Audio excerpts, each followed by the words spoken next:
One of the pieces we're very excited about in our upcoming April concert is a world premiere by Robert Sirota, composer, and Victoria Sirota, who wrote the text.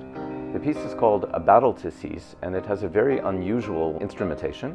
It's for chorus, children's chorus, orchestra, and solo piano. The story of how this premiere came about is another example of the community of musicians all over the world. I was at a performance at Manhattan School. There was a piece being performed by Robert Sirota, whom I knew because I had done his music some years earlier. I went over to congratulate him and to say hello, and then he told me this tale of woe, that he had had a commission for A Call for the Battle to Cease, this piece, and that the group that had commissioned it went bankrupt and were not able to premiere the piece. Moreover, Bob had written it for the pianist Simone Dinnerstein, who I have admired so much for quite a while. My path had also crossed with Simone because I teach in a program in Paris in the summer, and Simone had come as a guest artist shortly after her breakthrough recording of Bach's Goldberg Variations, which is just an astonishment.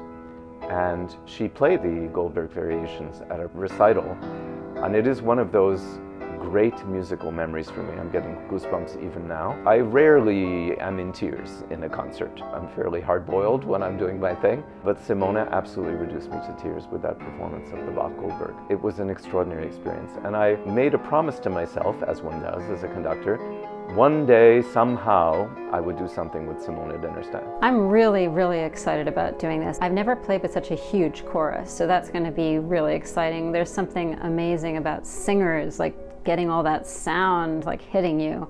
I'm very excited to be working with Mark for the first time because I've seen him conduct and I have so much respect for his musicianship. I think he's really very special in how he thinks about music. So when Bob said, I have this piece that I wrote for Simone and it's waiting for a premiere, I said, Bob, I can solve this problem. The piece has all of the characteristic features of his music. It has tremendous rhythmic energy, a lot of color, a lot of grit. And through a conversation, we decided to also add the children. In the concert that we have coming up, we involve a number of youth groups, actually 3. We have a long-standing relationship with a fantastic group called Every Voice Children's Chorus. Also in the concert will be All City High School Chorus, who are in another piece, and then the Teachers College Singers Workshop, who are future teachers in music of children. When we were talking about what is the chorus about as an organization, the past, the present, and the future, all 3.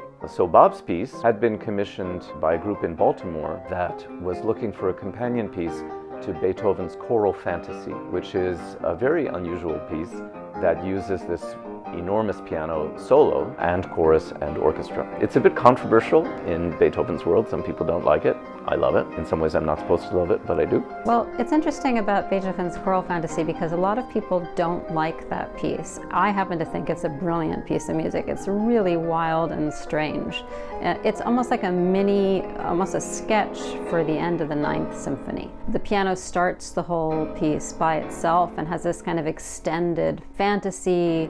It sounds like an improvisation. I imagine that Beethoven probably did improvise it when he played it. And then the orchestra joins in and there becomes this beautiful set of variations that take place where each variation sort of features a different part of the orchestra and the piano, and it's very, very beautiful. And then the chorus comes in and there are the soloists. It's this incredibly joyful piece, but also really strange and weird. And I like the fact that it's like a lot of different things kind of mushed together. So we will be able to be presenting Simone in this extremely spotlit way. We were just meeting yesterday with the production staff at Carnegie Hall and saying Simone will be there, down center, right, while we perform this piece. But the chorus has a very prominent role. And we've also had an idea to situate the children's chorus in the loge, in the boxes. So the whole hall will be this conversation musically with Simone and the chorus and the orchestra and then the children back here. Interestingly, the last time that I performed at Carnegie Hall was a year ago when I performed Beethoven's Choral Fantasy. And so it's kind of amazing to be now performing this choral fantasy there. I remember before I performed the Beethoven, I was imagining the sound of it in Carnegie Hall, because Carnegie has, I mean, it's the best acoustic anywhere. It's just so special. And when I was practicing here in my room, I was thinking about how my sound would project in that hall to create the sound that I could imagine for the Beethoven. I'm really thinking about that now as I practice Bob's choral fantasy. He actually quotes parts of the Beethoven in it. Some of my very favorite parts of the Beethoven he quotes, and those were parts that I had thought about in the space of Carnegie Hall. So I already have an idea of how that's going to sound, but I'm really not sure how it's going to be with all of those singers. Like that's going to be something of a surprise, and I'm excited to find out what that will be like. As you might guess from the title of the piece, A Call for the Battle to Cease, Victoria Sirota, who's had an interesting journey of her own from organist and teacher of organ to clergy, which she now is. She is very interested in what in Jewish tradition is called tikkun olam, healing the world. And Victoria is very much about trying to heal the world. And this poem is a call for the battle to cease, feels very timely, for people to say, just stop, stop. There's a line in the poem, rejoice in the gift of our differences.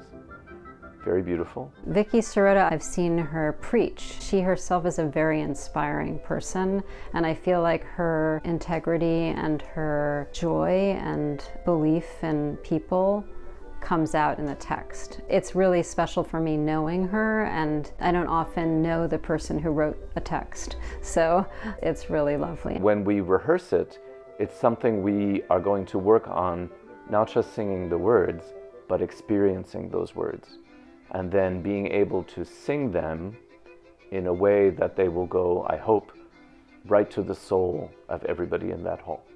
I think that there is something so special about being able to be part of the birth of a piece of music like this. And so to be able to contribute to making that happen is actually just a wonderful privilege. This music is something that we need to hear, and Cecilia Chorus is going to bring it to life, and it couldn't be in a more special place than Carnegie Hall. If I was visiting New York City and I had 2 nights to be here, and I looked at the listings and I saw that this concert was happening, I would want to go to this concert, because it is a lot of variety. I mean, it's this huge chorus. There's also going to be piano. There's going to be something old with Haydn. There's something new, Bob's Choral Fantasy. It's a premiere.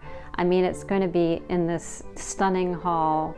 Like, what a night out. So I just think it's a really, really exciting evening, and you should go.